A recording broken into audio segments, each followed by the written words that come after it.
నమస్తే. Welcome to పొలిటెంట్ health. October 12వ తేదీ వరల్డ్ ఆర్థరైటిస్ డే జరుపుకుంటున్నాం. ఈ సందర్భంగా ఈ వ్యాధిపై అవగాహన పెంచుకునే ప్రయత్నం చేద్దాం. ఈ సందర్భంగా సికింద్రాబాద్ మెడికవర్ హాస్పిటల్లో రొమటాలజిస్ట్ డాక్టర్ భావన గారు మనతో ఉన్నారు. ఆమెను అడిగి మరిన్ని విషయాలు ఇప్పుడు తెలుసుకుందాం. నమస్తే మేడం. నమస్తే అండి. ఆటో ఇమ్యూన్ డిసీజ్ అంటే ఏంటి? అది ఎక్కువగా ఎవరికి వచ్చే అవకాశం ఉంటుంది? ఆటో ఇమ్యూన్ డిసీజెస్ అనేవి అవేంటో తెలుసుకునే ముందు కొంచెం ఇమ్యూన్ సిస్టమ్ గురించి తెలియాలి. ఇమ్యూన్ సిస్టమ్ అనేది రోగనిరోధక వ్యవస్థ. అందరిలోనూ నార్మల్‌గా ఉంటుంది. మనకు బయట నుంచి ఏదన్నా వైరస్ కానీ, బ్యాక్టీరియా కానీ, ఫంగస్ కానీ దాడి చేయకుండా, దాడి చేసినా అది రోగంగా మారకుండా నియంత్రించేందుకు రోగనిరోధక వ్యవస్థ హెల్ప్ చేస్తుంది. అలాగే రోజువారీ క్రమంలో కూడా కొన్ని చిన్న చిన్న గాయాలు తగిలినా లేదా బాడీలో జరిగే చిన్న జన్యు మార్పుల వల్ల కొన్ని కణాలు మ్యాలిగ్నెంట్‌గా అంటే క్యాన్సర్ కణాల్లాగా కూడా మారొచ్చు. వీటన్నిటిని నియంత్రించడానికి సర్వే చేస్తూ ఉంటుందన్నమాట. ప్రతి క్షణం పనిచేస్తూ ఉంటుంది మన రోగనిరోధక వ్యవస్థ. దానిలో క్రమం తప్పిపోయి కొన్నిసార్లు బయట నుంచి వచ్చిన ఇన్ఫెక్షనే బయట ఏది వైరస్ రాకముందే బాడీలో ఉండే టిష్యూనే బయట నుంచి వచ్చిందేమో అని కన్ఫ్యూజ్ అవుతూ అలా క్రమం తప్పుతూ లేదా కొన్నిసార్లు ఇన్ఫ్లమేషన్ అనేది అంటాం. ఇన్ఫ్లమేషన్ అనేది మామూలుగా ప్రతి ఒక్కళ్ళ బాడీలో జరుగుతుంది. ఇలా ఇన్ఫెక్షన్ ఏదన్నా జరిగినప్పుడు ఆ చోటికి బాడీలో ఉన్న రక్త కణాలు, ఈ ఇమ్యూన్ కణాలు అనేవి వెళ్ళి అక్కడ జరుగుతున్న ఇన్ఫెక్షన్ని నియంత్రించడానికి హెల్ప్ చేస్తాయి. అలా ఆ క్రమంలో కొన్ని సైటోకైన్స్ అనేవి, కొన్ని ప్రోటీన్స్ అనేవి అన్ని రిలీజ్ చేస్తాయి అన్నమాట. ఇదంతా కూడా ప్రాసెస్ ఒక క్రమబద్ధంగా స్టార్ట్ అవ్వాలి, పీక్ అవ్వాలి, తర్వాత సబ్సైడ్ అయ్యి స్టాప్ అయిపోవాలి. అంటే నియంత్రణ జరిగిన తర్వాత సద్దుమణిగిపోతాయి అంతా. ఆ పెరిగిన రక్త కణాలు, పెరిగిన సైటోకైన్స్ అవన్నీ కూడా నార్మల్ లెవెల్కి వచ్చేయాలి. కొన్నిసార్లు ఇలా రెగ్యులేషన్, ఈ పెరిగిన ఇన్ఫ్లమేషన్ అనేది మళ్ళీ తిరిగి నార్మల్ స్టేట్కి రావడం అనేది జరగదు. సో అలా రెగ్యులేషన్ దెబ్బతినడం కూడా ఆటో ఇమ్యూన్ వ్యాధులకు కారణంగా చెప్తాం.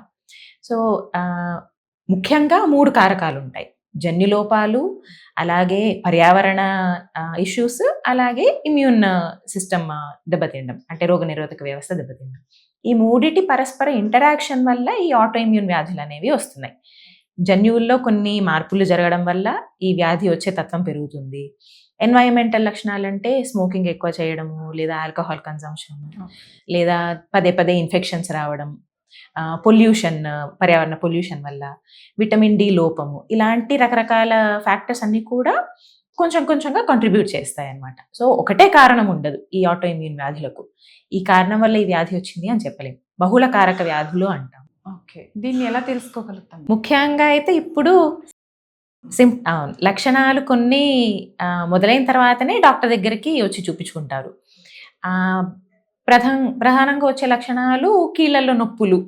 బట్ కీళ్ళల్లో నొప్పులు అనేవి ఏ రకమైన జ్వరం అలా వచ్చినా కూడా అందరికి నొప్పులు వస్తున్నాయి. ఆటో ఇమ్యూన్ వ్యాధి ఉందా అని అనుమానం ఎప్పుడు రావాలి అంటే దీర్ఘకాలమైన కీళ్ళ నొప్పులు, అంటే 6 వారాలకు మించి ఉన్న ఈ నొప్పులు, లేదా కీళ్ళల్లో వాపులు వచ్చినా, లేదా పొద్దున పూట లేవగానే కీళ్ళల్లో బిగుస్తనం, దృఢత్వం లాగా ఉన్నా, అది కూడా అరగంట, గంట సేపు మించి ఉంటే ఇవన్నీ కూడా ఆటో ఇమ్యూన్ వ్యాధి అయి ఉండొచ్చు అని సూచికలు అనమాట. ఇవి కాకుండా ఇందాక నేను మీకు చెప్పినట్టు కీళ్ళు మాత్రమే కాకుండా వేరే అవయవాలు కూడా అఫెక్ట్ అవ్వచ్చు. ఏ సిస్టమ్ అఫెక్ట్ అయిందో అలాంటి లక్షణాలతో కూడా ప్రెజెంట్ అవుతారు. సో ఇప్పుడు లంగ్స్ డ్యామేజ్ అయిన ఆర్గాన్స్ కూడా అవును, వేరే అవయవాలు కూడా ప్రభావితం అవుతాయి. సో లంగ్స్, ఊపిరితిత్తులు అఫెక్ట్ అయితే వాళ్ళలో ఐఎల్డి అంటే లంగ్ ఫైబ్రోసిస్ అనే సమస్య రావచ్చు. వాళ్ళు దీర్ఘకాలమైన దగ్గు, ఆయాసంతో వస్తారు.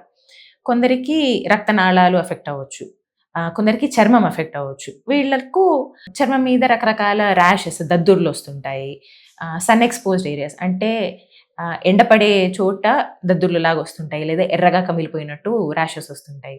కొందరికి వేళ్ల చివర్లు రంగు మారడం, చలికాలంలో నీళ్ళలో పెట్టినప్పుడు తెల్లగా మారిపోవడం, లేదా నీలి రంగు మారిపోవడం, ఇలా జరుగుతుంటుంది. సో అఫెక్ట్ అయిన ఆర్గన్ని బట్టి, అఫెక్ట్ అయిన అవయవాన్ని బట్టి రకరకాల లక్షణాలు వస్తుంటాయి. దీనికి మెడిసిన్తో క్యూర్ అవుతుంది మేడం? ట్రీట్మెంట్ ఎలా ఉంటుంది? ఫస్ట్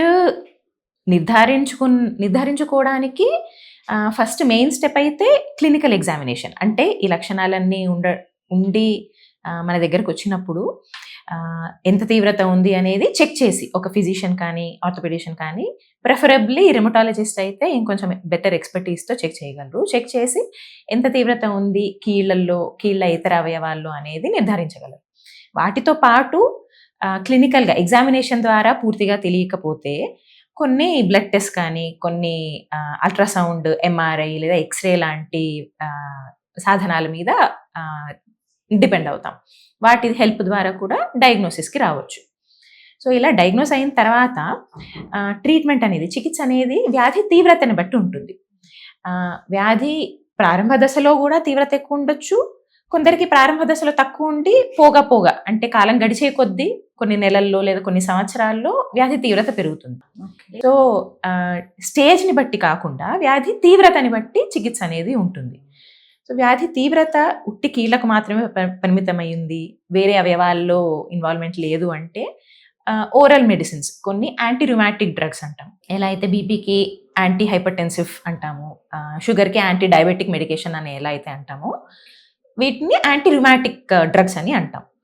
సో ఓన్లీ కీళ్ళకు మాత్రమే పరిమితమైంది, లక్షణాలు కొంచెంగానే ఉన్నాయి, డ్యామేజ్ ఎక్కువగా లేదు కీళ్ళల్లో అంటే అప్పుడు చిన్న డోస్ ఓరల్ మెడిసిన్స్, ఈ యాంటీ రుమాటిక్ డ్రగ్స్ స్టార్ట్ చేసుకుంటాం. వ్యాధి తీవ్రత ఎక్కువగా ఉంది లేదా ఈ ఓరల్ మెడిసిన్స్ ఫస్ట్ లైన్ థెరపీకి రెస్పాన్స్ రావటం లేదు అంటే అప్పుడు వేరే రకాల కాంబినేషన్ ట్రై చేయొచ్చు. అంటే 2-3 రకాల యాంటీరుమాటిక్ డ్రగ్స్ కంబైన్ చేసి ట్రై చేయొచ్చు. లేదా కొన్ని ఇంజెక్షన్స్ కూడా ఉన్నాయి. ఇంజెక్షన్స్ ద్వారా ఏంటంటే అవి టార్గెటెడ్ స్పెసిఫిక్ మెడిసిన్స్ అంటాము. ఇందాక నేను చెప్పినట్టు ఇన్ఫ్లమేషన్లో కొన్ని సైటోకైన్స్ అనేవి పెరుగుతాయి అన్నాను కదా. ఈ సైటోకైన్సే కీళ్ళకు వెళ్ళి లేదా వేరే రకాల అవయవాలకు వెళ్ళి డ్యామేజ్ అనేవి కాజ్ చేస్తాయి. సో ఆ సైటోకైన్స్కి స్పెసిఫిక్గా టార్గెట్ చేసేందుకు మెడిసిన్స్ అవైలబుల్ ఉన్నాయన్నమాట. ఇప్పుడు వచ్చిన కొత్త బయోలాజికల్ మెడికేషన్స్ అంటాం, వాటినైనా ట్రై చేయొచ్చు. సో ఏదైనా వ్యాధి తీవ్రతని బట్టి ఉంటుంది. ఈ వ్యాధి ఎక్కువగా ఎవరికి వస్తుంది మేడం? అంటే వృద్ధులు, మహిళలు, చిన్నపిల్లలు, ఇలా ఈ రుమాటిక్ వ్యాధులు అనేవి ఏ వయసు వారినైనా ప్రభావితం చేయొచ్చు. చిన్నపిల్లల నుంచి వృద్ధుల వరకు ఎవరైనా అఫెక్ట్ అవ్వచ్చు అనమాట. చిన్నపిల్లల్లో juvenile arthritis, juvenile lupus, juvenile vasculitis అని రకరకాల వ్యాధుల్లాగా రావచ్చు. అలాగే పెద్దల్లో మోస్ట్ కామన్ రుమాటిక్ వ్యాధి అయితే రుమటాయిడ్ ఆర్థరైటిస్ అనేది. అది కాకుండా వేరే సిస్టమిక్ లూపస్ ఎరిథమెటోసిస్, SLE, లేదా సిస్టమిక్ స్క్లీరోసిస్, లేదా జోగ్రెన్స్ వ్యాధి, వాస్కులైటిస్, ఇవన్నీ కూడా రావచ్చు. ఇంకా 50-60 వయసు పైబడ్డ తర్వాత వాస్కులైటిస్ అనే సమస్యలు ఎక్కువగా వస్తుంటాయి. ఇవన్నీ పక్కన పెడితే క్షీణిత వ్యాధులు కూడా వస్తుంటాయి. ఒకసారి 40-45 ఏజ్ దాటిన తర్వాత డీజెనరేటివ్ డిసీజెస్ అంటాం. మనకు యాక్చువల్లీ ఈ రుమాటిక్ వ్యాధుల కన్నా కూడా ఈ డీజెనరేటివ్ వ్యాధులు, ఆస్టియో ఆర్థరైటిస్ అని ఏదైతే అంటామో, మోకాళ్ళ నొప్పులతో ప్రిడామినెంట్గా ప్రెజెంట్ అయ్యే వాళ్ళు, అది ఈ రుమాటిక్ వ్యాధుల కన్నా కూడా ఎక్కువ. సో చాలామంది మోకాళ్ళ నొప్పులు స్టార్ట్ అయ్యాయి, నాకేదో వాతం స్టార్ట్ అయింది అన్నట్టు అనుకుంటుంటారు, కానీ అది కరెక్ట్ కాదు. అది క్షీణిత వ్యాధి. అంటే వయసు పైబడే కొద్దీ కీలు లోపల గుజ్జు తగ్గిపోవడము, కార్టిలేజ్ అనే ఒక పొర ఉంటుంది, అది దెబ్బతిండము, దానివల్ల వచ్చే వ్యాధిని ఆస్టియోఆర్థరైటిస్ అంటాం. అది క్షీణిత వ్యాధి, అది రుమాటిక్ వ్యాధి కాదు. బట్ వృద్ధుల్లో కూడా రుమాటిక్ వ్యాధులు రావచ్చు. ఓకే మేడం, అయితే ఈ మోకాళ్ళలో గుజ్జు తగ్గిపోవడం అని చెప్పారు కదా, ఇది తగ్గిపోకుండా ఎలాంటి జాగ్రత్తలు తీసుకోవాలి? అంటే లైఫ్ స్టైల్ ఎలా ఉండాలి? నార్మల్గా ఏజ్తో పాటు కూడా అందరిలోనూ క్షీణిస్తుంటుంది. అయితే ఇంకొన్ని ఎన్వైరన్మెంటల్ ఫ్యాక్టర్స్ లేదా మన జీవనశైలిలో ఉండే ఫ్యాక్టర్స్ వల్ల ఈ క్షీణత కొంచెం ఫాస్ట్ అవ్వచ్చు. సో ఈ మన జీవనశైలిలో కొన్ని మార్పులు చేసుకుంటే ఆ పెరుగుతున్న క్షీణతను తగ్గించుకోవచ్చు మనం. అంటే మెయిన్ స్థూలకాయం, ఒబీసిటీ, బరువు ఎక్కువ ఉన్న వాళ్ళు బరువుని కంట్రోల్ చేసుకోవడం లాగా, అలాగే ఎక్సర్సైజ్. ఒక పక్క క్షీణిస్తుంది, గుజ్జు తగ్గిపోతుంది, అయినా ఎక్సర్సైజ్ ఏమంటున్నారు అన్నట్టు కొందరు క్వశ్చన్ అడుగుతుంటారు. బట్ జాయింట్ ఫ్లెక్సిబుల్గా ఉంచడానికి, మొబైల్గా ఉంచడానికి, అలాగే జాయింట్ చుట్టూ అంటే కీలు చుట్టూ కండరాలని కూడా బలోపేతం చేసుకునేందుకు ఎక్సర్సైజెస్ చేసుకోవాలి. ఏరోబిక్ ఎక్సర్సైజ్ కావచ్చు, రెసిస్టెన్స్ ట్రైనింగ్ కావచ్చు, అంటే వెయిట్ లిఫ్టింగ్ లాంటి ట్రైనింగ్ కావచ్చు, వాకింగ్, జాగింగ్, రన్నింగ్, ఏదైనా కూడా జాయింట్ అండ్ జాయింట్ చుట్టూ ఉండే కండరాలన్నీ కూడా స్ట్రాంగ్గా ఉండేందుకు హెల్ప్ అవుతాయి. సో ఇవి స్ట్రాంగ్గా ఉంటే మళ్ళీ జాయింట్ మీద పడే ఒత్తిడి తక్కువ ఉంటుంది. స్పెసిఫిక్గా జాయింట్ లోపల గుజ్జు పెంచేందుకు ఏమన్నా చేయొచ్చా మనం అంటే చేయలేము. మెయిన్ క్షీణించకుండా ఉండేందుకు ఈ అలవాట్లు పాటించుకోవచ్చు. రెగ్యులర్ ఎక్సర్సైజ్ చేసుకోవడము, వెయిట్ కంట్రోల్‌లో పెట్టుకోవడము. అలాగే ఫుడ్‌లో చేంజెస్ అంటే బ్యాలెన్స్డ్ డైట్ తీసుకోవాలి. హోల్ గ్రెయిన్స్, ఫ్రూట్స్, వెజిటబుల్స్ ఎక్కువ తీసుకోవడము. లీన్ మీట్ అంటే చికెన్ లాంటి మీట్ అయితే తీసుకోవచ్చు. రెడ్ మీట్ అంటే పోర్క్, బీఫ్, మటన్ ఇవి అవాయిడ్ చేయడం బెటర్.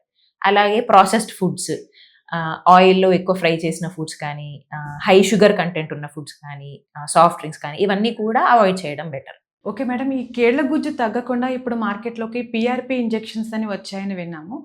వాటి వల్ల నిజంగానే యూజ్ ఉంటుందా మేడం?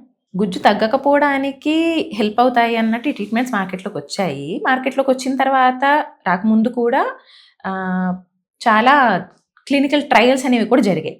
బట్ ఈ ట్రయల్స్ అన్నిట్లో కూడా ఎవిడెన్స్ ప్రకారం అవి గుజ్జు క్షీణతను తగ్గిస్తాయని అయితే ఎవిడెన్స్ ఏమీ లేదు. సో ఈ పీఆర్‌పీ ఇంజెక్షన్స్ అంటే ప్లేట్లెట్ రిచ్ ప్లాస్మా ఇంజెక్షన్స్ కానీ, లేదా స్టెమ్ సెల్ థెరపీ ఇంజెక్షన్స్ కానీ, or just hyaluronic acid injections కానీ ఇవన్నీ కూడా కొందరికి టెంపరరీగా రిలీఫ్ అనేది అందిస్తుంది. బట్ వాళ్ళల్లో ఏ ఫ్యాక్టర్స్ వల్ల తగ్గుతుంది అనేది మనం చెప్పలేం. ఈ ఇంజెక్షన్స్ వల్ల యాజ్ సచ్ లోపల జరిగే క్షీణత అంటే ఆ డ్యామేజ్ ఆపడం అనేది అవ్వదు.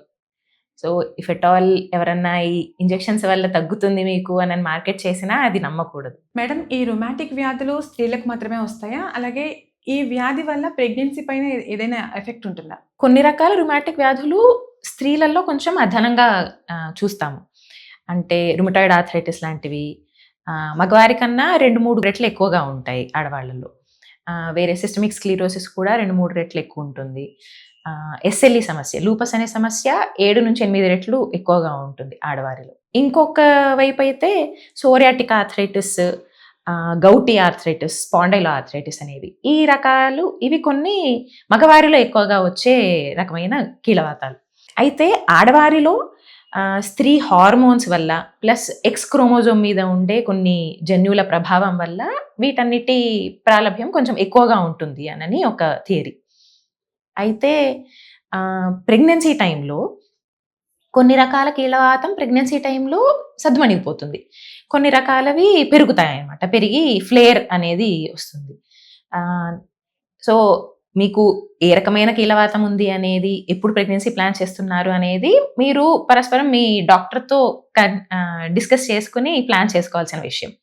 కొన్ని రకాల కీళ్ళవాతం ఎస్ఎల్ఈ సమస్య లాంటిది అయితే ఎస్పెషల్లీ ప్రెగ్నెన్సీ టైంలో తీవ్రత పెరుగుతుంది. కొందరికి అందుకనే ప్రెగ్నెన్సీ కన్నా ముందే కనీసం 6-12 నెలల వరకు పూర్తిగా కంట్రోల్కి వచ్చిన తర్వాతనే ప్రెగ్నెన్సీ ప్లాన్ చేసుకోమని అడ్వైస్ చేస్తాం. అలానే ఇంకొక గుర్తుపెట్టుకోవాల్సిన విషయం, ఈ రుమాటిక్ వ్యాధిగ్రస్తులు చాలామంది రకరకాల మెడిసిన్స్ మీద ఉంటారు. అన్ని రకాల మెడిసిన్స్ కూడా ప్రెగ్నెన్సీ టైంలో, ప్రెగ్నెన్సీ తర్వాత సేఫ్ కాదనమాట.